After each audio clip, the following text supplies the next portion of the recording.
Ok, vamos a hablar un poco sobre derivadas parciales. Hasta ahora hemos hablado de derivadas en el contexto cuando estamos hablando o considerando o trabajando con una función de una sola variable. Las derivadas parciales se utilizan cuando estamos trabajando con funciones de más de una variable, 2, 3, 4, 5, 1000, ¿verdad? Más de una variable. Las derivadas parciales, ¿verdad? Como acabamos de decir, son para funciones de más de una variable y vamos a ver el caso de dos variables y van a ver de este contexto que puede extenderse exactamente este mismo concepto para funciones de tres o más variables cuando dejamos todas las variables fijas excepto una que es con la que vamos a trabajar. Pero veamos el caso de cuando tenemos dos variables. Entonces, sea f una función de dos variables, vamos a llamar esas variables x y y. Y suponga que vamos a dejar que x sea la variable que varíe, perdonando la redundancia, y dejamos que y sea una cantidad fija. Digamos que y es igual a b, ¿verdad? Y solamente la dejamos ahí estática, fija en y igual a b. Entonces, realmente, trabajar con f cuando x varía y y está fija es como si estuviésemos trabajando con una función de una sola variable, ¿verdad? Porque en f, x varía y b se queda fija, o sea que la única que se está moviendo es x y realmente entonces estamos considerando a f como si fuera una función exclusivamente de x. Y entonces, si g tiene una derivada para x igual a, decimos que esa derivada es la derivada parcial de f con respecto a x en el punto a, b, ¿verdad? Recuerden que f es una función de dos variables donde fijamos a y igual a b. Así que tenemos la derivada parcial de f con respecto a x en el punto a, b y la podemos denotar de esta manera, f sub x en el punto a, b. Esta es la notación que, por ejemplo, hubiese utilizado Newton, pero también es común denotar la derivada parcial de f con respecto a x en ese punto a, b como la derivada parcial de f con respecto a x en el punto a, b con como esa d en cursiva medio escrito, ¿no? Bueno, entonces la derivada de g en a, la derivada de g en a, que sería la derivada parcial de f con respecto a x en el punto a, b, fíjense que la coordenada y está fija en b y por definición sabemos que la derivada es el límite cuando h tiende a 0 de f de a más h, a más h, b menos f de a, b todo sobre h. Y fíjense que el único componente que se está moviendo es la primera componente, que es la que corresponde a h.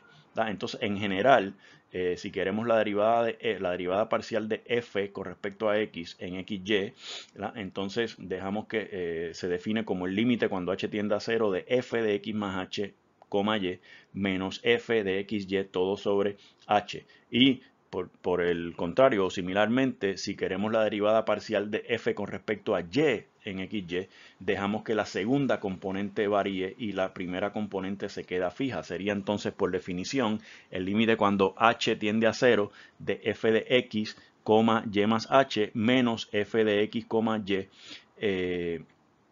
todo sobre h. O sea que para encontrar la derivada parcial de f con respecto a x, tratamos a y como si fuese una constante y diferenciamos f de xy con respecto a x. Y similarmente para encontrar la derivada parcial de y de f con respecto a y, tratamos a x como si fuese una constante y diferenciamos la función de x, la que depende tanto de x como de y, con respecto a y. Por supuesto, entonces esta sería la primera derivada parcial de f con respecto a x, esta sería la primera derivada parcial de y con respecto a x, y ya que tenemos la primera derivada parcial, podríamos hablar de la segunda, la tercera, etcétera. Derivadas parciales de mayor orden, por ejemplo, podemos hablar de la segunda derivada parcial de f con respecto a x. Esta es la derivada parcial con respecto a x de la derivada parcial con respecto a x. ¿Sí? Así que la tenemos aquí y la notación entonces sería algo así. Cualquiera de estas cuatro dicen exactamente lo mismo. Por acá tenemos fíjense que aquí tengo la derivada parcial con respecto a y de la derivada parcial con respecto a x. Así que primero toman la derivada parcial con respecto a x y después toman la derivada parcial con respecto a y. ¿Verdad? Primero la derivada parcial con respecto a x y después la derivada parcial con respecto a y. Lo mismo acá, ¿verdad? fíjense que tenemos la derivada parcial con respecto a x y después con respecto a y. Recogemos esto como la segunda derivada parcial, primero con respecto a x, después con respecto a y. Fíjense que vamos trabajando desde la función hacia afuera, desde la función hacia afuera. Lo mismo aquí, desde la función hacia afuera, desde la función hacia afuera. No importa si estamos escribiendo por la derecha o por la izquierda de la función. Y por acá tengo la derivada parcial con respecto a x de la derivada parcial con respecto a y.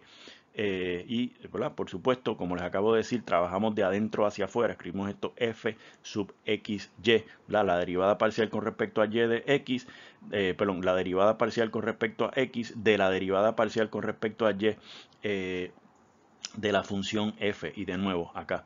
Y una pregunta que nos podemos hacer, ¿verdad? Si esto es, digamos, conmutativo, coger la derivada con respecto a x y después hacer la derivada parcial con respecto a x y después hacer la derivada parcial con respecto a y. Y si hago la derivada parcial con respecto a y después a eso le tomo la derivada parcial con respecto a x, estas dos cosas son iguales.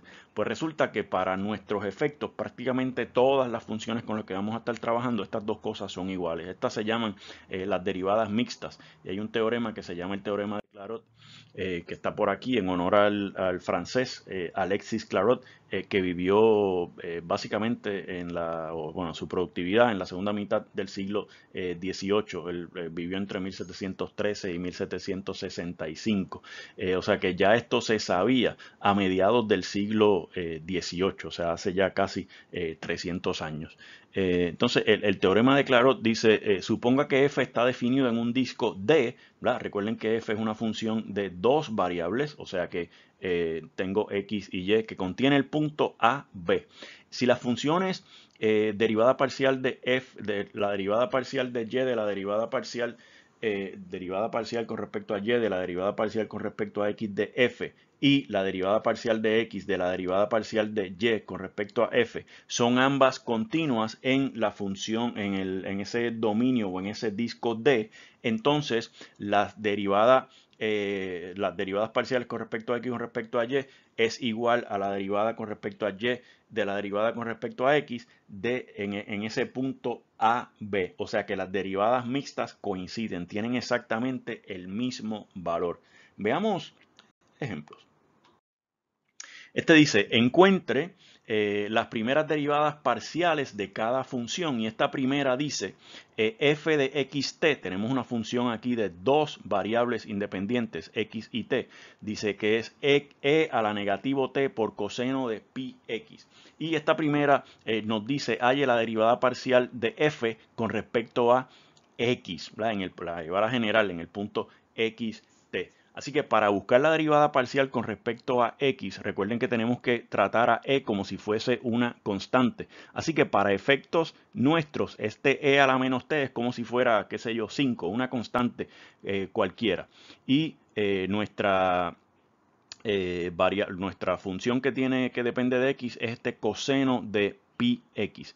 Así que vengamos por acá y la derivada con respecto a x de f de xt es la derivada de coseno de pi x, que tendríamos que utilizar en la regla de la cadena, que sería negativo seno de pi x por la derivada de pi x con respecto a x, que es pi.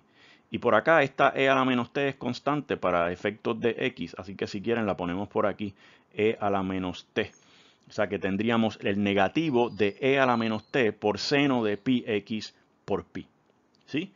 Y ahora, si queremos la derivada parcial con respecto a t, entonces ahora coseno de pi x es una constante para efectos de t, no depende de t.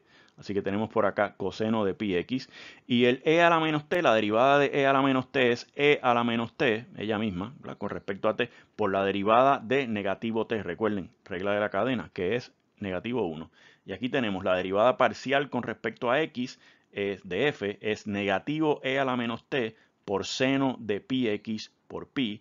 La derivada con respecto a t de f, la derivada parcial con respecto a t de f es negativo coseno de pi x por e a la negativo t. Por acá tenemos otro ejemplo. Tenemos f de xy es igual a x a la y. La derivada de x la derivada parcial de f con respecto a x. Recuerden que tratamos a y como si fuese una constante. Puede ser 5, puede ser 3.1, puede ser, ¿verdad?, cualquier constante que usted quiera. Así que realmente lo que tenemos aquí es la variable está en la base y estamos elevando la potencia a la potencia y, y sabemos que la potencia y es constante. Quiere decir que tenemos aquí una potencia, su derivada es y por x a la y menos 1, la derivada la derivada parcial con respecto a x.